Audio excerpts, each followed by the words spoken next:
How are y'all doing? It's Saturday morning. Thank you for joining me. I wanted to come on and talk about a quick topic that I found interesting, and also because it's something that I've been working on, and I am going to give you a quick offer at the end of this, but that's not what this is about. This is about, of course, real talk for real people, and I just wanted to welcome you to Living and Leading with Miss J. I am Miss J. If you have not joined me before, thank you so much. I appreciate you coming to spend your time with me, and hopefully you get something out of this conversation, or something at least that you can share with your friends. As you can see below, today's topic is job nightmares. This can't be true. And so I wanted to tell you a real quick story. I'm actually going to read you something because I'm working on a project for about career alignment, and I'm about to launch a course. And so I've been doing some research on the things that keep people in jobs, or the things that people are experiencing in jobs that they just really don't know how to deal with. So on Facebook, and I have my handy dandy phone because I'm going to read you this, there's a couple of scenarios from some members of a group. It's an online job and career advice forum, because I do career coaching. I look into these things, and I also try to make sure I can contribute positively if I have a time opportunity, or if there is something that catches me a little off guard, so to say. There is a lot of people that are stuck in companies or jobs that they are just not satisfied with, that it takes a lot sometimes just to get out of bed and to go to the job, because they don't look forward to either the people, the work, the culture, whatever the case may be. And so it's a very interesting thing for me to be talking to people and trying to help them transition, whether it's a voluntary transition and they've decided, they've made up their mind and made a decision to stop, or whether they have been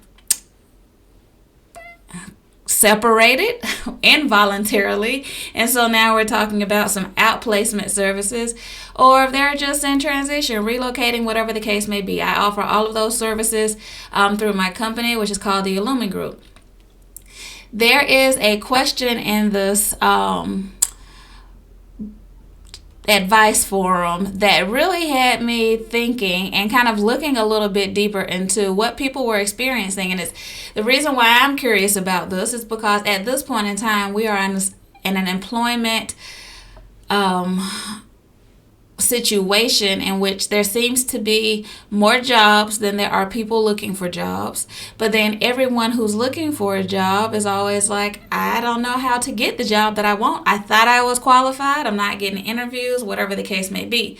So we are trying to make sure, well, I'm trying to make sure that I'm helping people get connected, not only to jobs to satisfy that financial need and the need to support themselves and their families, but to get connected to a more fulfilling role, a properly aligned job, or in something that's in their career path. And so I'm going to read you this scenario. Someone popped into the group asking for advice. No names will be shared, but just listen to it and then tell me what you think. I'm sure you probably have had your own if you are not currently experiencing a situation in which your environment probably isn't doing everything that it could be doing to support your mental health, your physical health and well-being, etc. But it says, can anyone help me here? I'm not sure whether my job is all that it seems. First off, the employees here, especially in my department, are working mad crazy, beyond work hours. They start at 8 a.m. and they will end their job at 10 p.m. Overtime pay is not allowed since we are working in the field. Now, that's a huge red flag. I don't necessarily know what industry this is in, but crazy long work days without a sense of work-life balance is definitely a key for burnout and for high turnover if you have people that feel like they have options. And again, I'm here for the strivers, the movers and the groovers. So I hope that you're one of those people that know that you have options and wouldn't let this type of scenario keep you bootstrap or ankle strap to the role for the paycheck. back to the post. It says, second, I'm not sure how I should feel about my boss. During the interview, I felt intimidated by her, but I accepted the job because it's in a field I want to work in and the salary is okay. Then I began to notice my boss first seems nice when she's trying to teach or train me, but at small mistakes, she gets mad easily. I also see her making faces at times. I'm one of those people that can't hold in my facial expression, so sometimes I'm like... So it's definitely very noticeable. So I can only imagine what this looks like to a brand new employee who's in their training process. I think the turning point today that I almost cried in the bathroom because I made a small mistake and she showed hand gestures like she was pissed, lightly pounding on the table. I feel like she's the type of boss that expects me to know everything at first hand. I'm confused. I thought I would love this job, but I feel depressed as the days go by. Real life scenario, real life person asking a question about a situation that as a human resources executive makes me go, where is this happening? And why is this happening? Because I do very much understand that every manager is not a good leader and every manager is not a good trainer. But the interaction and the level of professionalism that is being displayed and exhibited in the scenario, not only with the long work days, but also with the inappropriate interactions or highly emotional interactions, is something that makes me go, I'm not necessarily sure if this is someplace you want to be. And of course, the last line is all the red flags I needed. All the red flags saying I am getting depressed day by day. You've only been at this job for a certain amount of time and you need to go.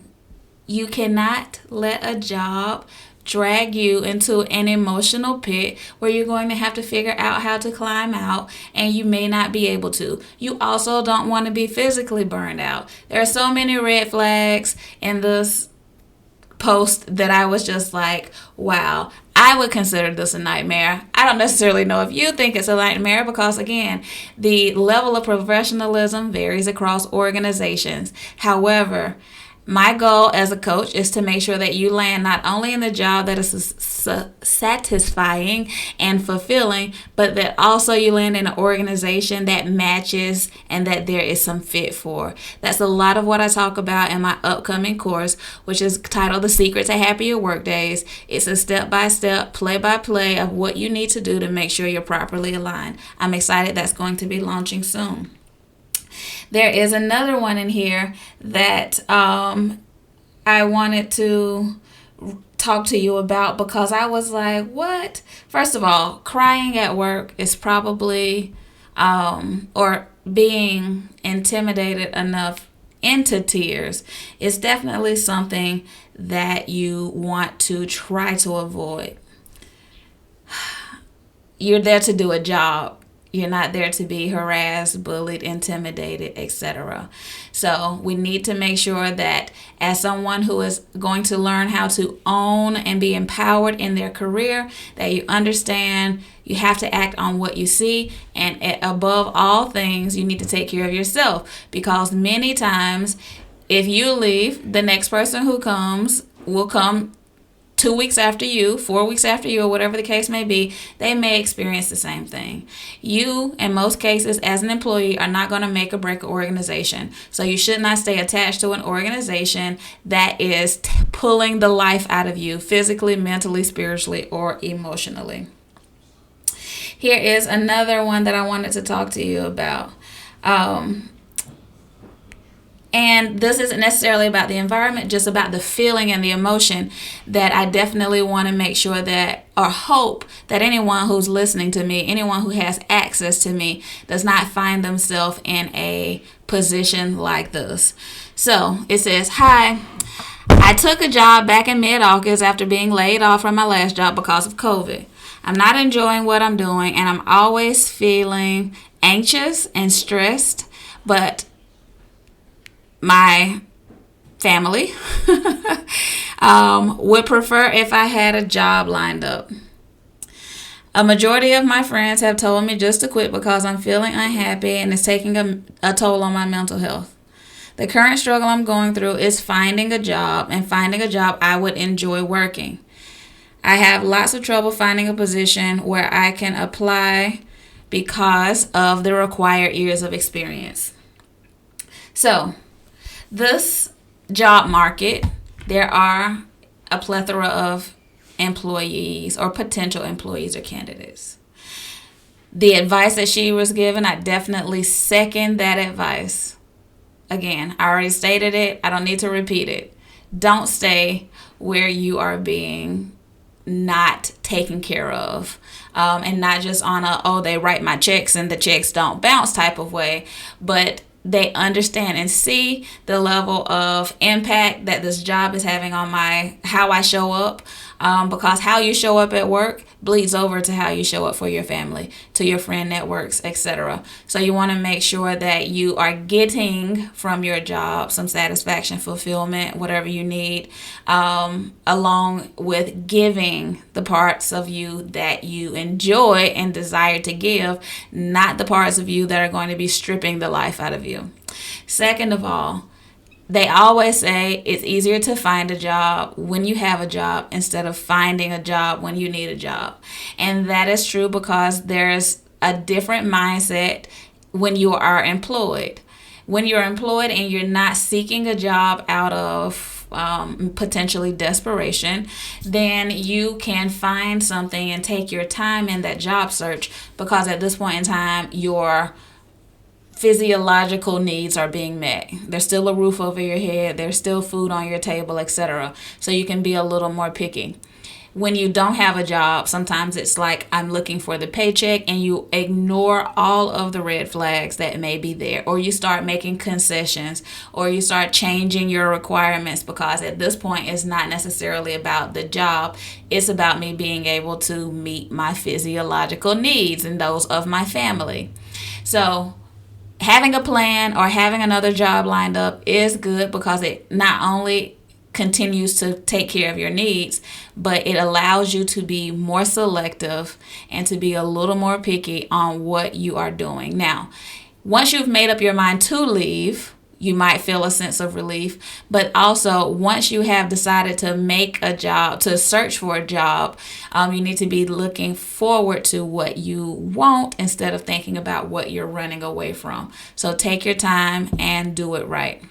The other thing that I wanted to share with you is that there are toxic workplaces everywhere, and there are toxic people everywhere. So you have to go into a job with the notion, with the self-confidence, with the self-esteem that it is a right fit for you regardless of your surroundings. And then if the surroundings are going to be that helps you cultivate all of the positive, then that is the bonus, because sometimes you are going to accept a job without seeing the whole picture. So there are some things that you need to do to qualify the job up front, and then hopefully everything that you're sold in the interview pans itself out.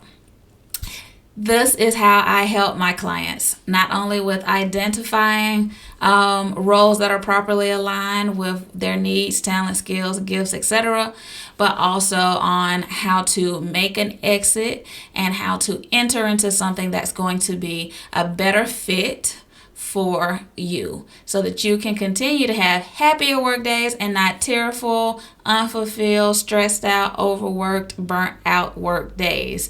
So I want you to make sure that you are keeping your eyes open. I'm going to be dropping a pre-registration link so that you can have access to this class. Because you're watching this on Miss J, I'm also going to put a secret code in there so that you can get a discounted price. The price will increase once we get into December, and then that'll be rolled out. There's so many perks and bonuses. As I start dropping the marketing material, keep your eyes peeled for it. I'm excited about it because there are so many people that need this help, and once we can get people properly placed in positions and roles and companies that they actually enjoy. Can you imagine what that does for customer service, what that does for bottom line, what that does potentially for your even bottom line? Because once you're doing what you're good at and what you enjoy, people see that, and then your potential for growth, not only in scope and responsibility, but also for your pocketbook, that take home pay, has an opportunity to expand as well. So again, that's the real quick and dirty of it. It's a Saturday. This is pre-recorded because I have another engagement, but I hope that this opens your eyes and at least gives you, if you're in a good situation, I love it. If you love it, I love it. It's a season to be thankful. It could be something like what I've read that these people are experiencing, or it could be something that's a little bit minor. We need to count our blessings, but we also need to understand that when too much is too much, we need to take the back door. So, I'm Miss J. Thank you so much for joining me, for tuning in. I look forward to seeing you on the next episode. If you have any questions, comments, or concerns, feel free to send me an email. I can be reached via email at that's the website. You can figure out how to contact me there, www.missj.com, or you can email me at hello@missj.com. I hope that you have a fantastic weekend and that this gives you something to look forward to. Not the horror stories, but that there is hope and better fit ahead. Talk to you later. Take care.